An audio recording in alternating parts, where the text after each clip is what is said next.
ರಾಜ್ಯದ ಅತಿದೊಡ್ಡ ಪೆನ್ಡ್ರೈವ್ ಹಗರಣಕ್ಕೆ ಸಂಬಂಧಪಟ್ಟಂತೆ ತನಿಖೆಯನ್ನು ಚುರುಕುಗೊಳಿಸಿದೆ ಎಸ್ಐಟಿ ಟೀಮ್. ಇನ್ನು ತನಿಖೆಯ ಪ್ರೋಗ್ರೆಸ್ ಬಗ್ಗೆ ಏನಿದೆ, ಹೇಗೆ ಸಾಗ್ತಾ ಇದೆ ಅನ್ನೋ ಕುತೂಹಲ ಕೂಡ ಜನರಲ್ಲಿದೆ. ಈ ವಿಚಾರದಲ್ಲಿ ಡಿಜಿ ಅಲೋಕ್ ಮೋಹನ್ ಅವರು ಪ್ರತಿಕ್ರಿಯೆಯನ್ನ ಕೊಟ್ಟಿದ್ದಾರೆ.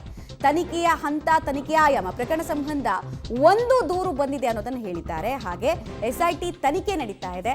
ಸಂಪೂರ್ಣ ತನಿಖೆಯ ನಂತರ, ಡೀಟೇಲ್ಡ್ ಇನ್ವೆಸ್ಟಿಗೇಷನ್ ನಂತರ ಮಾತ್ರ ಮಾಹಿತಿ ಹಂಚಿಕೊಳ್ಳೋಕೆ ಸಾಧ್ಯ. ತನಿಖಾ ಹಂತದಲ್ಲಿ ಏನನ್ನು ಹೇಳೋದಕ್ಕೆ ಬರೋದಿಲ್ಲ, ಕನ್ಕ್ಲೂಷನ್ ಕೊಡೋದಕ್ಕಾಗೋದಿಲ್ಲ ಅನ್ನೋ ಸ್ಟೇಟ್ಮೆಂಟ್ ಅನ್ನ ಕೊಟ್ಟಿದ್ದಾರೆ, ರಿಯಾಕ್ಷನ್ ಕೊಟ್ಟಿದ್ದಾರೆ ಡಿಜಿ ಅಲೋಕ್ ಮೋಹನ್.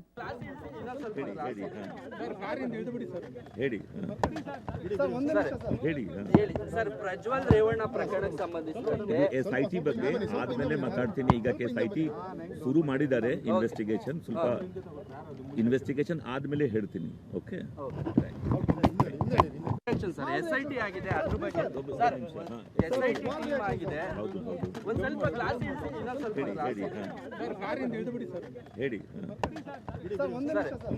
ಹೇಳಿ ಸರ್, ಪ್ರಜ್ವಲ್ ರೇವಣ್ಣ ಪ್ರಕರಣಕ್ಕೆ ಸಂಬಂಧಿಸಿದಂತೆ ಎಸ್ಐಟಿ ಬಗ್ಗೆ ಆದ್ಮೇಲೆ ಮಾತಾಡ್ತೀನಿ. ಈಗ ಎಸ್ಐಟಿ ಶುರು